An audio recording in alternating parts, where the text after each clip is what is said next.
Hey everybody, Bearded Syrup here for another sim racing hardware review. Today we're going to be reviewing the Wheel Stand 2.0 by Next Level Racing. Next Level Racing did send me the stand, but all my opinions on this review are coming from my pure honesty of the product. Also, real quick update, my sim racing team has started the GT3 LMP2 iRacing League that's going to start on July 12th. We've got some great sponsors giving away some awesome products as well. And you can get all the info in the video description below with the website and Discord information, so check it out. Also the standard, don't forget to like, subscribe, comment, share, and all that jazz. Also, as you may have seen from my other review videos and racing videos, I'm not a pro driver by any means, and my setup is in a normal part of my home. So I try to show you guys the product in a real scenario, where a lot of us might not have a lot of room for a full sim rig. I work and play on my setup, so it needs to be less obtrusive in my space. This is where the Wheel Stand 2.0 comes in. I love how compact this is when it's folded up. You can literally put this in a closet or just set it aside. Here's the Wheel Stand 2.0 in its full position here, not in its folded position as you saw earlier. I've had this stand for a couple weeks now, and coming from the GT Lite from Next Level Racing as well, it did take some time getting used to sitting in a more upright position and getting the adjustability to feel exactly right. It took just a lot of time to adjust, and test, as we do when we get new equipment. This thing is made perfectly for us desk users, and they work with pretty much any wheel, but I do have the Alpha Mini DD wheel that is on here, and it holds up really well. The one thing that I had a problem with though was with my Heusinkveld sprint pedals, all the holes didn't line up, so as of right now the pedals are mounted using the bottom holes, which is holding it in place pretty nicely, and nothing is moving around too much. I might drill my own holes just to be safe in the future. Alright, we're going to show you a little video here how easy it is to extend the wheel stand out. There's going to be a little knob here that you can put in that holds the pedals upright. So you're going to loosen this knob here. It's just one knob on the pedal. So I'm going to take that off. Just going to put that down gently.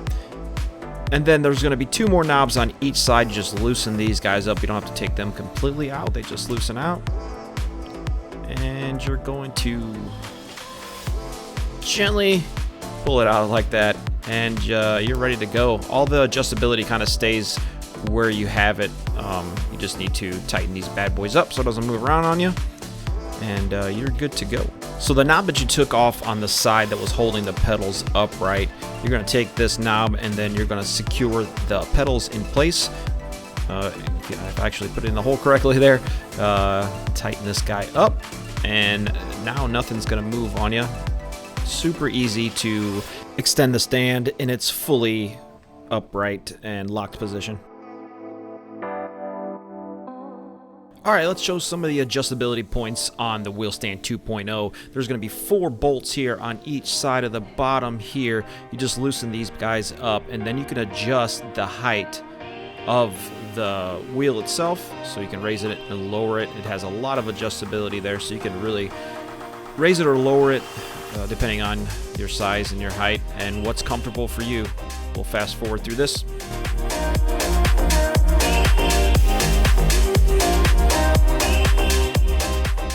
Once you got those 4 bolts out, now you can easily move this thing up and down.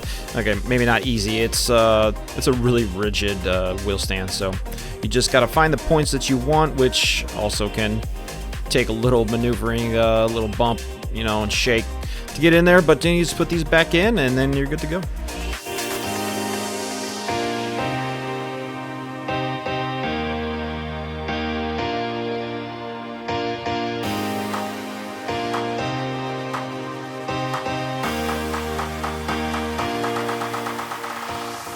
Let's talk about another adjustability point here. You can actually loosen the ones that help extend the whole thing out, and you can move it closer, and it actually raises the whole thing up and pushes it farther away from you at the same time. So I kind of did that a little bit because I am 6'3", so it actually moved the wheel a little bit further back for me, so it felt a little more comfortable instead of fully extended.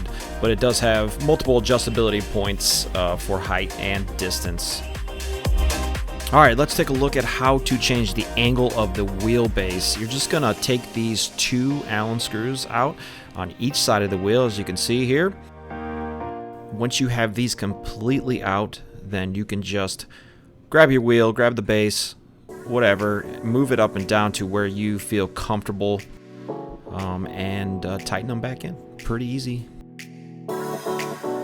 As you can see here, it's a pretty wide range of angle that you can go from, you know, flat to a larger angle to a smaller angle. I like to have mine at a larger angle. It just feels a little better when the wheel is just a little bit above my hands and not lower.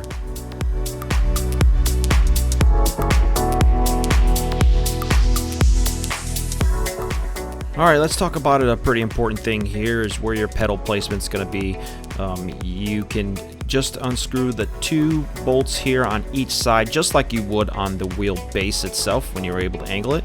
You're just going to unscrew those guys, and you can adjust the angle of your wheel, or of your pedals, to a comfortable position. Really easy. Pop them out, put them back in. Takes just a little elbow grease to get them back in, but once you get them in, they're stable and they are not going to move. Not only can you adjust the angle of the pedals, you can also, as you can see, there's a lot of slots on the pedal base where you can move them back and forward.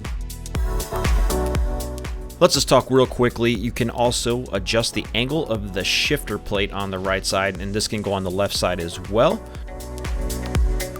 It is a little cumbersome to get to, but if you do have a shifter, you can angle your shifter by the 1 bolt under here on that kind of the left side. If you're looking at it right now, there's 2 holes. You just move it up to 1 hole, so it's just a high angle or a flat angle for the shifter plate.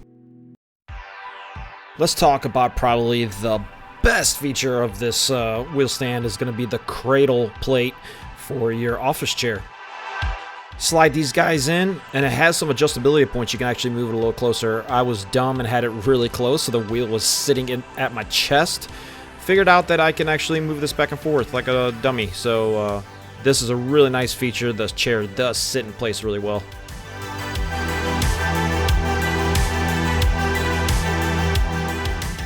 And now on to the good part where we're going to see the whole rig in action with me driving here on iRacing right now. It is really comfortable position right now. I'm using a Herman Miller chair, so really happy to be able to sitting in a really nice chair. The casters fit in really nicely there, and as you can see, no movement anywhere. The DD wheel is perfect for this thing. It's no flexing. Everything works exactly how it should.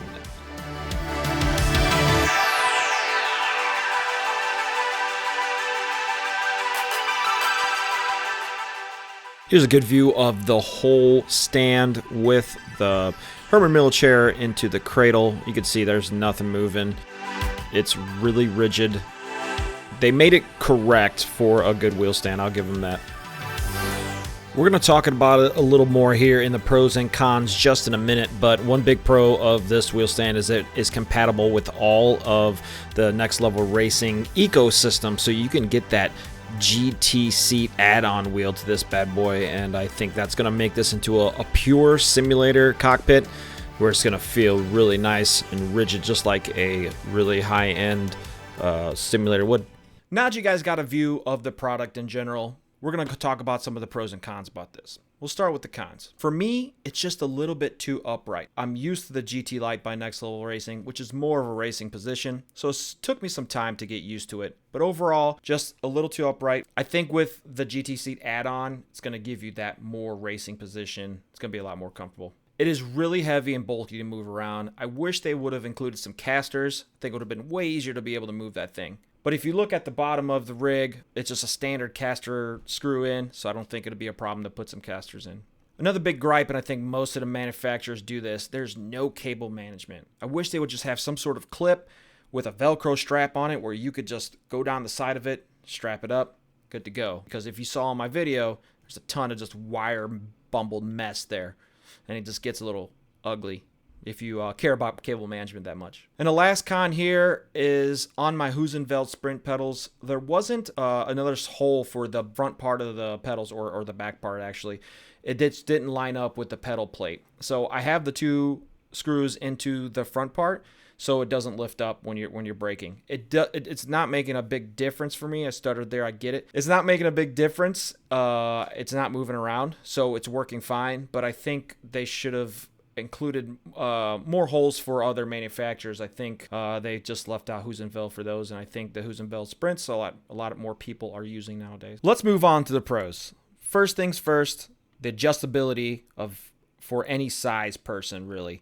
You got angles of the wheel, you got the angles of the pedals, the height of the whole entire rig, and then the length from your office chair to the actual wheel too. So the adjustability is really nice. I do like that it's very foldable, very compact. Now it's a little cumbersome, but at the same time, it compacts really well. As you saw at the beginning of the video, it is almost standing straight up. You can lean it up against the wall, and it's really out of the way. Next pro, that it works with a direct drive wheel. It works really well with my Alpha Mini.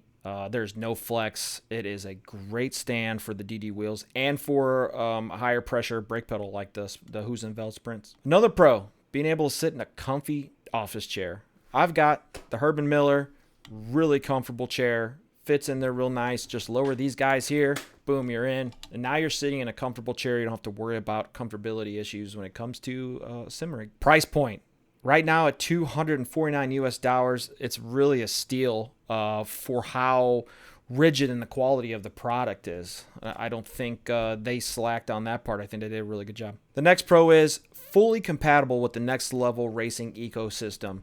You can turn this thing into a full cockpit just by adding the GT seat add-on.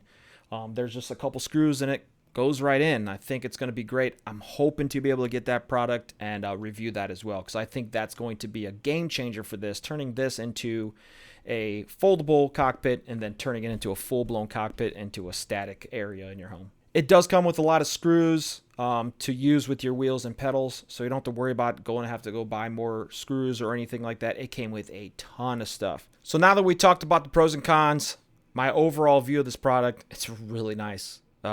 Like I said in the pros and cons, everything you get to do with this thing, it's hard to pass up, especially at the price point, $249. I would say if you're a desk sim racer, go out and get one, especially the DD users. I think a lot of people are struggling with that portion of getting something really stable on a desk. It works really well. Like I said, definitely something I'm going to be using. I think I'm going to move on from the GT Lite and use this because I really want to turn this into that full cockpit. I know we're not comparing products, but I am going to compare the GT Lite with the Wheel Stand 2.0. The GT Lite I like a little better, but the problem is it does not work well with the DD wheel. If you look at my video of modifications I did with the GT Lite, you can see at the end of that video, I had to do a lot just to sturdy that thing up, but I like the position you're in. Now with the Wheel Stand 2.0, it's ready to go. You put your DD wheel on there, it's not going to flex, and you get to use a comfy office chair like I said before. So it's hard for me to pick between the two. I like the GT Lite feel, just wish it was more compatible with DD wheels. So you kind of have two different options there. But I think I'm going to use the the Wheel Stand 2.0 for a while now and kind of get really used to it. I have had it for a couple weeks, but I want to use it on maybe longer sessions. Thank you everybody so much for watching my review of the Wheel Stand 2.0 by Next Level Racing. Please make sure to like, subscribe, and comment or ask any questions in the comments below if you have any questions about the product. Once again, guys, thank you so much. Have a great rest of your day. Yeah.